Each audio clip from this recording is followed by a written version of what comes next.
नमस्कार, निडंका में आप सभी का स्वागत है। शिवसेना से अलग होने वाले विधायकों को उद्धव की सेना गद्दार कहती है। उन विधायकों पर उद्धव ठाकरे ने पीठ में छुरा घोंपने का आरोप लगाते रहे हैं। इतना ही नहीं, बागी विधायकों को पेड़ के झाड़ के पत्ते तक कहा गया। बड़ी अजीब बात है। कहा जाता है कि जिसके घर शीशे के होते हैं वे दूसरों के घर पर पत्थर नहीं फेंकते, लेकिन यहाँ तो जिसके घर शीशे के हैं वे ही पत्थर फेंकने का काम कर रहे हैं।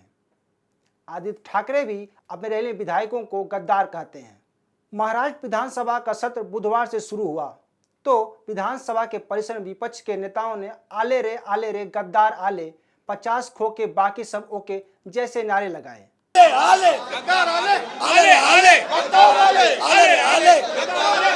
ऐसे में सवाल उठता है कि कौन गद्दार है और कौन गद्दार नहीं है।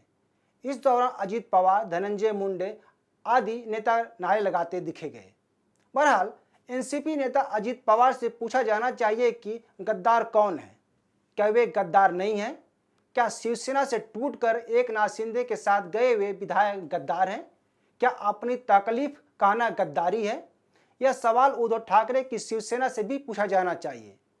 उद्धव ठाकरे से भी पूछा जाना चाहिए कि क्या वे गद्दार नहीं हैं? अगर 2019 में ही बीजेपी के साथ सरकार बनाए होते तो शायद उन्हें यह दिन नहीं देखना पड़ता। पर उद्धव ठाकरे को सत्ता की भूख थी, जो संजय राउत से होते हुए शरद पवार के सामने घुटने टेक दिए।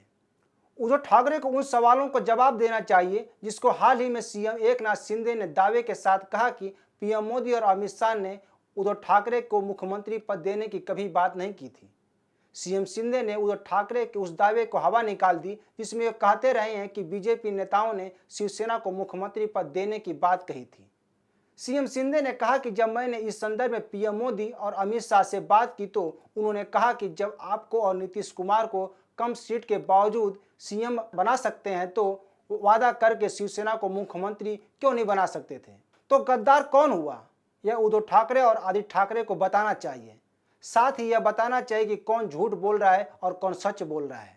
विधानसभा के परिसर में कांग्रेस, एनसीपी और उद्धव ठाकरे की शिवसेना के बचे विधायकों ने नारेबाजी की। इस दौरान विपक्ष के नेताओं ने आले रे आले, गद्दार आले, 50 खो के बाकी सब ओ के नारे लगाए। इसकी खूब चर्चा हो रही है। अजित पवार मुस्कुराते नजर आए। विपक्ष के नेता अजित पवार को बताना चाहिए कि उनकी ऐसी क्या मजबूरी थी कि 2019 में बीजेपी के साथ भोर में उप मुख्यमंत्री की शपथ ली।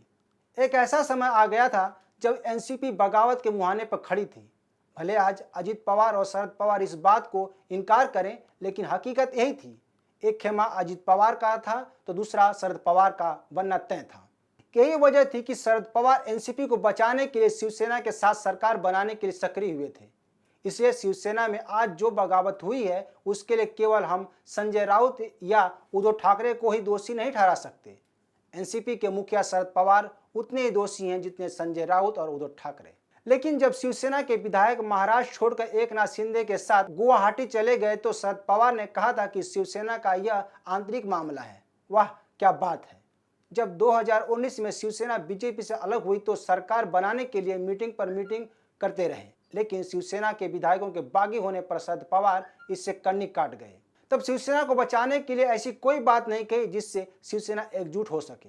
लेकिन जब अजित पवार बीजेपी के साथ जाकर उप मुख्यमंत्री बन गए तो उस समय शरद पवार ने अपने भतीजों को मनाने के लिए एड़ी चोटी का जोर लगा दिया था। अजित पवार को मनाने के लिए सुप्रिया सुले तक के गुहार लगाई थी।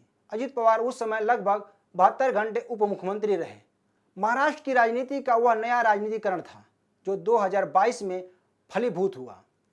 ऐसे में अजित पवार को बताना चाहिए कि उनकी 2019 में ऐसी क्या मजबूरी थी कि वह अकेले ही उप मुख्यमंत्री की शपथ ले ली, जबकि शिवसेना के बागी विधायकों ने उद्धव ठाकरे की शिवसेना से अलग होने पर अपनी बात भी रखी थी कि आखिर उन्होंने ऐसा क्यों कहा, ऐसा क्यों कदम उठाया, उनकी क्या मजबूरी थी, किसे सत्ता की भूख थी, अजित पवार को या शिवसेना के बागी विधायकों को जो 1.5 माह बाद मंत्री बने। लेकिन अजित पवार ने इस बारे में कोई कारण आज तक नहीं बताया। तो ऐसे में गद्दार कौन है, शिवसेना के बागी विधायक या खुद अजित पवार? तो दोस्तों आज के लिए बस इतना ही। यह वीडियो अच्छी लगे तो शेयर, लाइक और कमेंट जरूर करें। ताज़ा खबरों के लिए न्यूडंका ऐप को डाउनलोड करें। हमारे यूट्यूब चैनल को सब्सक्राइब करें। धन्यवाद।